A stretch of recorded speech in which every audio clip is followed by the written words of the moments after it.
umaga mga pare ko. Nandito tayo ngayon sa Plaridel branch ng Rossi. So nakita natin may stock sila dito ng Plus 150. Andito mga pare ko, ayan na.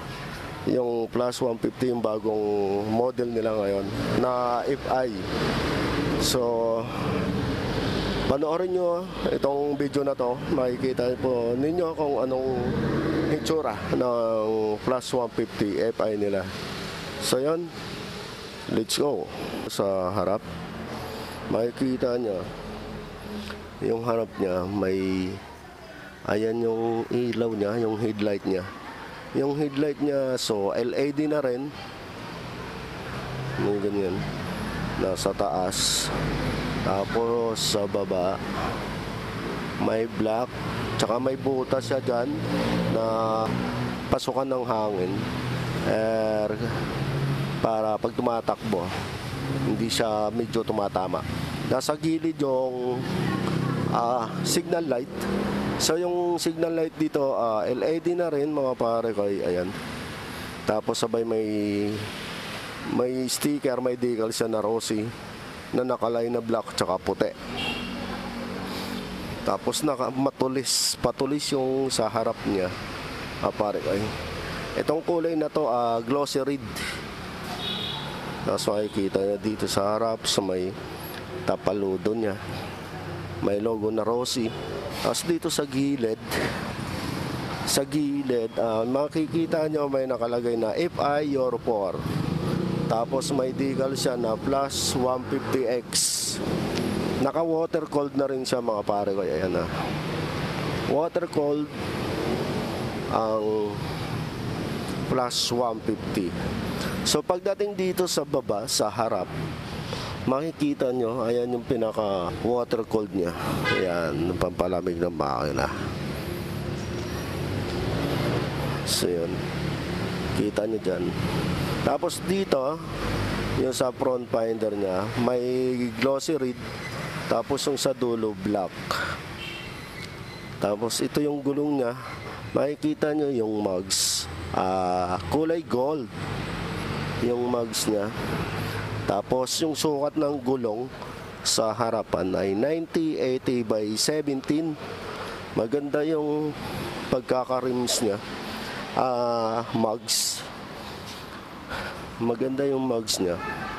Tsaka yung disc brake nya malapad. Malapad yung disc brake.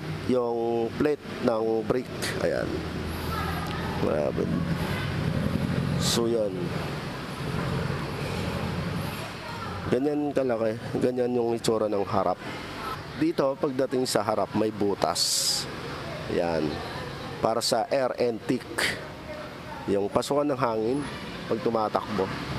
150X ang pangalan nito, Plus 150X water cold. Tapos dito rin sa kabila makikita nyo rin yung signal light, dyan din sa gilid.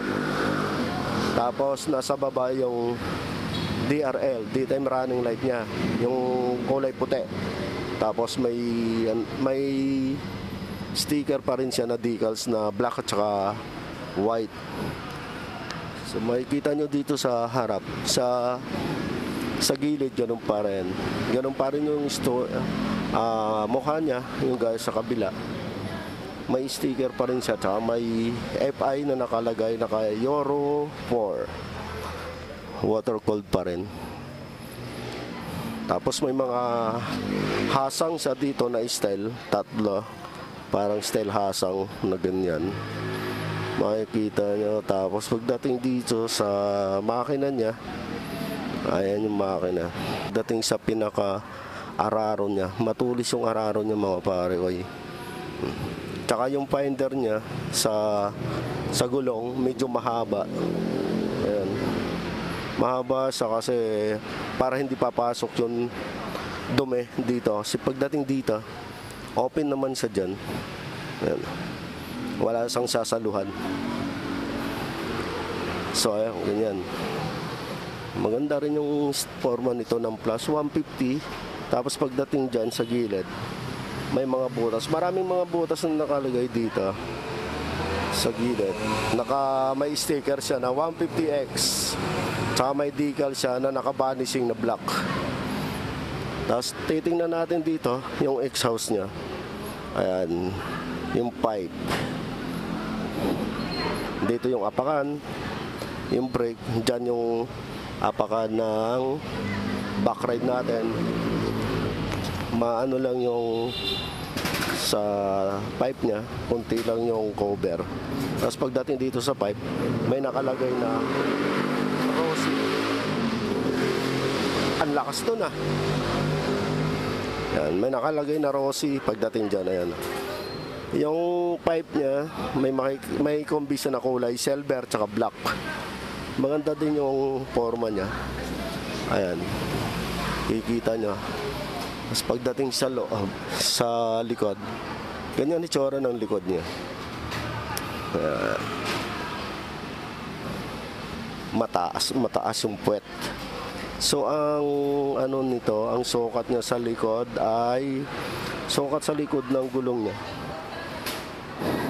120/70 by 17. Ganun ang sukat sa likod ng gulong niya.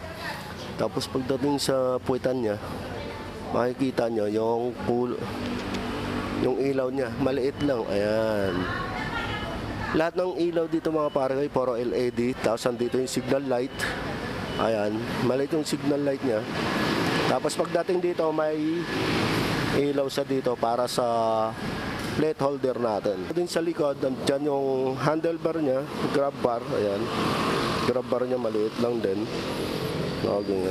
Dito sa gilid, meron din 150X na nakalagay.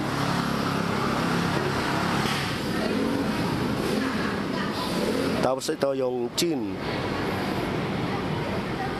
Pinakakadina niya. Yeah. Dito may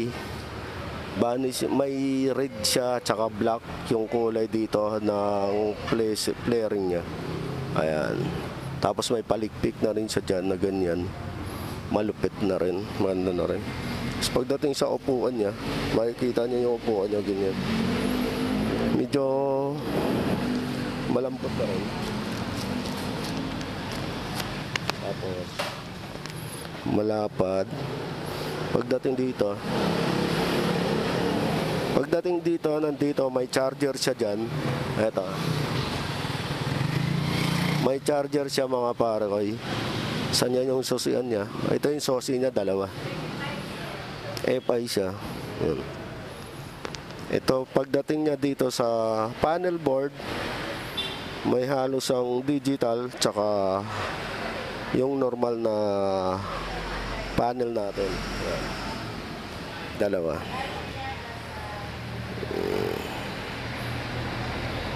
Meron siyang siyempre high-end. Yan. Meron siyang andyan yung mga switch, high and low, busina, signal light. Ito yung switch ng headlight tsaka starting electric starter. Yan. So yun, makikita nyo mga pare. Ayan yung ito yung Rossi Plus 150.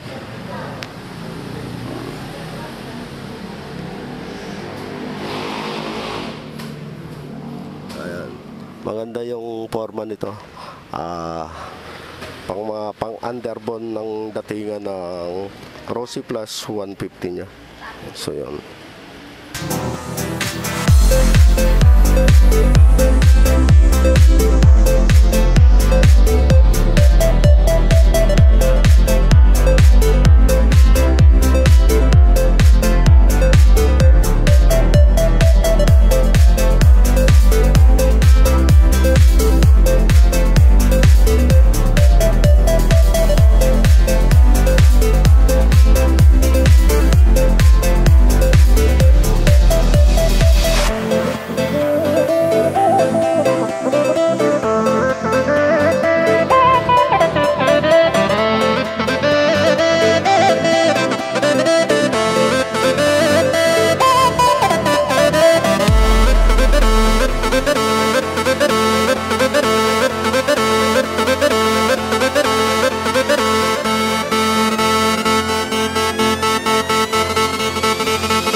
i-flash na lang natin sa screen. Lalagay na lang natin sa screen mga pare ko. Yung flash 150, yung cash, tsaka yung down, tsaka yung installment nila mga pare ko. So yan na nga. So yun na nga mga pare ko. Kung nagustuhan nyo tong video na to, tsaka gusto nyo kunin itong flash 150 Fi ng Rossi, pwede nyo i-like at saka mag-comment lang kayo. O di kaya kung malapit lang kayo dito sa store nila, sa tindahan nila ng Rossi Plaridel, puntahan nyo na lang dito. Malapit lang naman to. So hanggang dito na lang mga pare ko. Maraming salamat. Huwag nyo kakalimutan, paki-like, paki-share, paki-comment, tsaka paki-subscribe na rin sa ating YouTube channel, Madex Motovlog. Hanggang dito na lang. Peace out.